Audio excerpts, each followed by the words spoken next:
This is boring. I wonder what my sis is doing.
Hello, everybody! It's me, Ronald, again from the Sports Science Division from the Singapore Sport Institute. And this is episode number 2 of When My Circuit Broke. In the past week, the government has ramped up its measures in our fight against COVID-19. Stadiums and fitness corners have been closed, beaches have been closed off to the public, grandkids can't be brought to grandparents on a daily basis. And the one great challenge every parent struggles at this time, working from home whilst home-based learning goes on. Like, how do you even... Daddy? Daddy! So, norms are changing. What we were once used to has kind of been thrown out of the window. It may seem like our world has been flipped around 180 degrees, and getting used to these changes with everything going on around us can be challenging, mentally and physically. In this week's episode, the sports science team from the Singapore Sport Institute will share some simple tips that may relate to what you might be facing now. We'll show you a simple breakfast solution to start your kids' day at home. We'll share a little on looking after your bodies and postures as you work from home every day. And if you're a team sport athlete, missing the adrenaline of being quick, we've got some ideas for you that you could do at home. Lastly, in view of the norms of life changing, we share a little on dealing with the stresses by creating routines and looking after your recovery. You've got this, Singapore. We're a lot more resilient than we think we are. Let's keep fighting together against this unseen enemy. As always, stay active, stay safe, and stay home. Hi everybody, my name is Lian and I'm a sport dietitian from the Singapore Sport Institute. I hope everyone is keeping well in this current situation. If you are parents of young children like me, the month of staying at home with them while you try to work from home is going to be quite challenging. Having to teach them that ABCs and 1, 2, 3 may seem even more daunting, well, at least for me. The good news is there are little things that we can do to keep them settled. So I'm sure you've heard that breakfast is the most important meal of the day. But did you know that research has shown that children who had breakfast before they went to school concentrated better, learned better, and even did better in their mathematics test? So what makes a good breakfast? A good breakfast is one that has carbohydrate as well as protein. So simple breakfast options such as a cheese sandwich or an egg mayo sandwich or cereal with yogurt or milk and even prata with cheese, even though that should be consumed in moderation, are examples of good breakfast options. So why don't you try a egg mayo sandwich? It's just made of hard-boiled eggs, mayo, salt, and the filling can be kept in the fridge for up to 2 days. It's a hit with my children, so give it a try.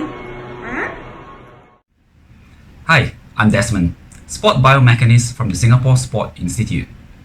In our daily work, we focus on enhancing performance as well as reducing injury risk in our national athletes through improving postures as well as looking at the way they move. During this circuit breaker period, especially for you who work or study from home, it is more so important that you ensure maintaining good postures when performing activities of daily living. This can help potentially lower pains and aches as well as improve productivity. When sitting down to do work, find a chair with a backrest to support your spine. If you don't have one, make sure to maintain an upright posture to reduce unnecessary stress on your back. Ensure that the chair is high enough such that your thighs are parallel to the ground to prevent your lower back from rounding. When working off the laptop, try to use a separate keyboard so that you can place the screen close to eye level while maintaining the keyboard low enough so that your forearm is parallel to the ground and preferably supported. This will help reduce strain on your shoulders. If you have to use the laptop without an external keyboard, while not ideal, place the laptop on the table so that your forearms remain supported. One tip is to increase the font size so that you don't have to squint and crane your neck. And whenever possible, find opportunities to perform some work while standing, such as during conference calls. Set alarms to get up and move if you need to. Well, research has shown that reducing sitting time by 1 hour a day can help minimize neck and back pains. Also, when performing household chores, be mindful of good posture and movement as well.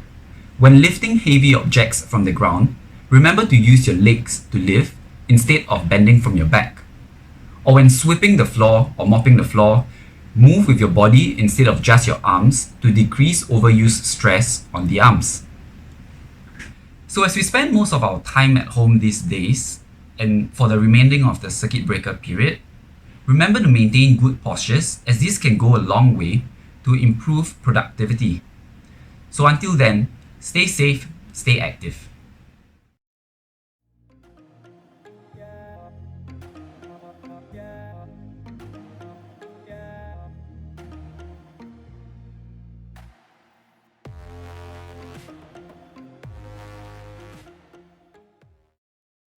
Hi everybody, my name is Ronald Joseph. I'm a strength and conditioning coach from the Singapore Sport Institute.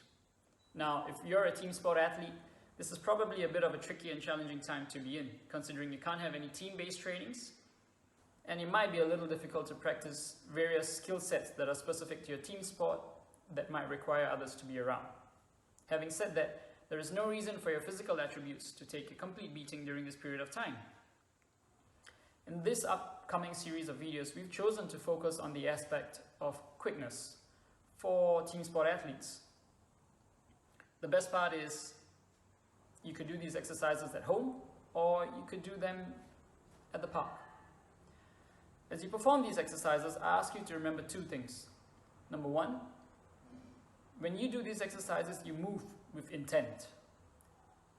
Intent to explode, intent to be fast, intent to be strong, like a lion about to pounce on its prey. Probably not like the sloths from Zootopia, if you watched it.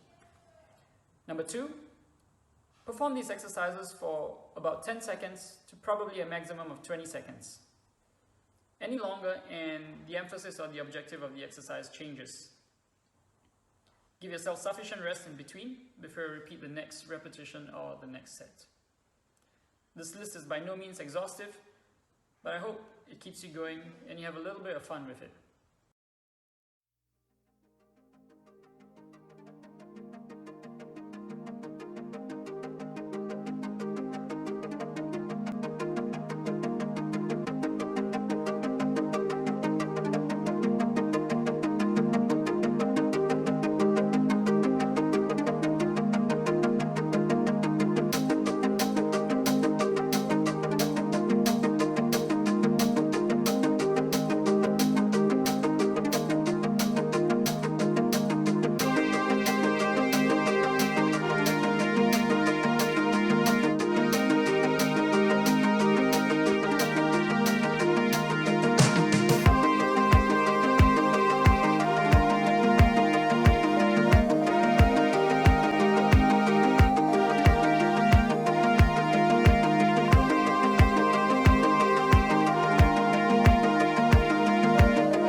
Hi fellow Singaporeans, this is Stevenson Lai, the team lead for the sports psychology team at the Singapore Sport Institute.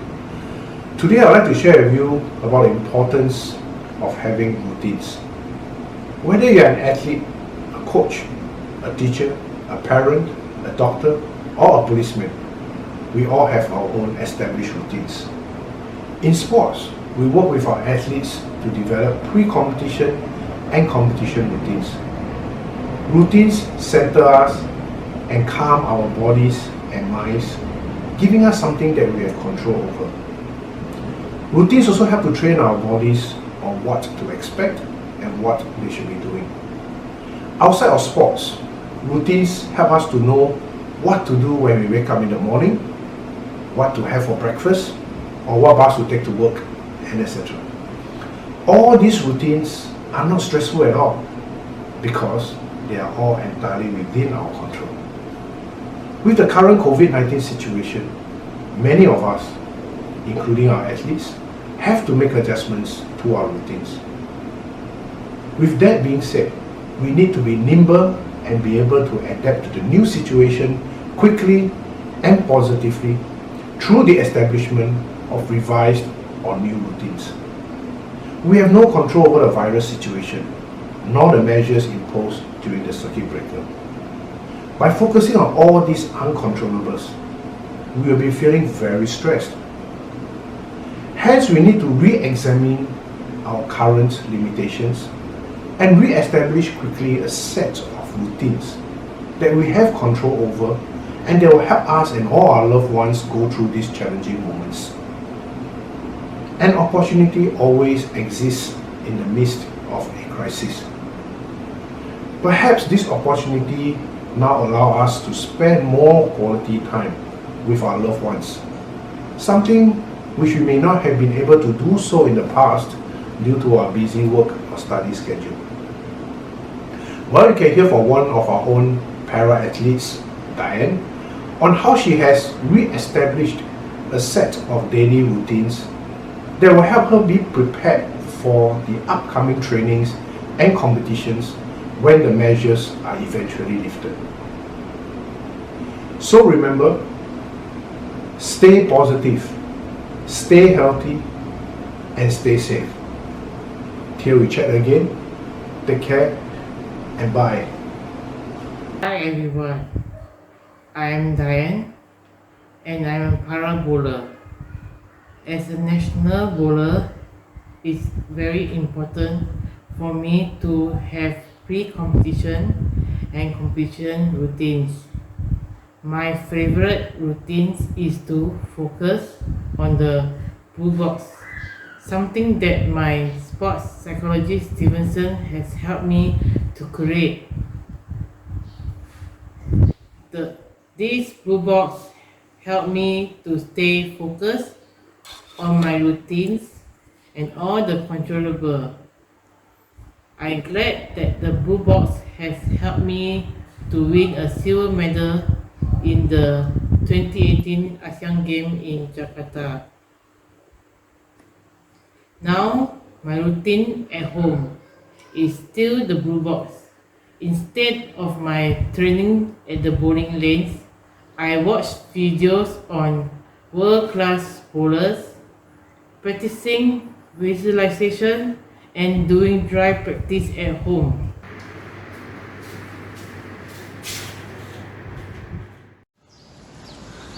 Hi there team Get Active Singapore, Dr. Rico here, Team Lead Sport Nutrition at the Singapore Sport Institute. I just wanted to dial in really and say a big well done and congratulations for completing your workout with our S&C team. But you know what, you don't actually get stronger while you're working out, you get stronger afterwards while you're recovering, right? So I just wanted to give you a few tips on that. There's a little saying that you have to unload to explode. So we're going to unload right now. We're going to start that recovery process right now. And the first thing we need to do is think about what you've actually done to yourself. What have you done to your body? What have you damaged it? You've dehydrated it. Firstly, we live in a hot country. So I want you to put a little bit of fluid back into your body. You're basically a big old jellyfish. We are 70% water. So if we drilled a little hole in the top of my head, that water line would come up to here actually. So we need to really replace that firstly. That's our first priority. So grab a bottle of water, that's your best friend. That should be in your recovery toolkit.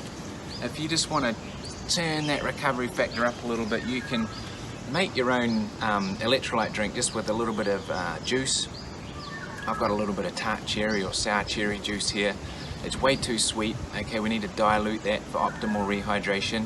So I'm just going to dilute that half a cup of juice with at least half a cup of water. Okay, you could get through 600 mils of fluid post-exercise very, very easily in this climate.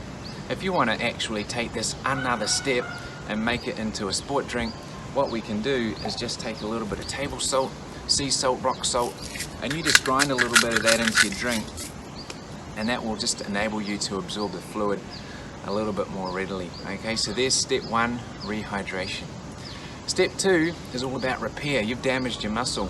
Okay, so we need to give you a recovery superfood, and the best food on the planet that you can put into yourself right now to repair and grow your damaged muscles is actually milk. Okay, if you're a plant-based eater or drinker, soy milk is fine. Otherwise you can go with cow's milk, or you know, you could go with chocolate milk. Who would say no to that, honestly? Oh, so good. 90% water, more electrolytes than leading sport drinks, and a really, really anabolic, powerful protein to repair that muscle. So, you've rehydrated with electrolyte, homemade, you've added some milk or some chocolate milk, you haven't even eaten anything yet, and you've already mostly completed your nutritional recovery. What we're going to do now, because you know your meal is a little way off, we're going to add a piece of fruit, Mother Nature's gift to us, packed with carbohydrate, fluid, and vitamins and minerals to support our immune system as well at this time. And that'll just keep us nice and full until we get our next meal. So there we are. I have just described to you about 9% of your recovery. The other 91%, where does it come from? It comes from the power of your pillow. When you lie your head on this at night, your body goes to town really. It completely recovers all the cells in your body, all the repair process kicks in. And importantly at the moment, your immune system as well, it really fires up all your killer T cells. They have a party, they go around looking for bad guys, and so I want you to really, really prioritize this third phase in your recovery pathway, please. There's a nice little saying actually, if you aim for 9 hours sleep a night, you get 8 hours sleep a night, and definitely beat 7 hours sleep a night. You'll be well on your way to recovering your body post-exercise and really improving your health and your immune system as well. So that's it from me. Please do join us downstream again together with my other sports science colleagues as we bring you little tips and little tricks through the power of sports science, things that can make you stronger as we get through all this together. Take care.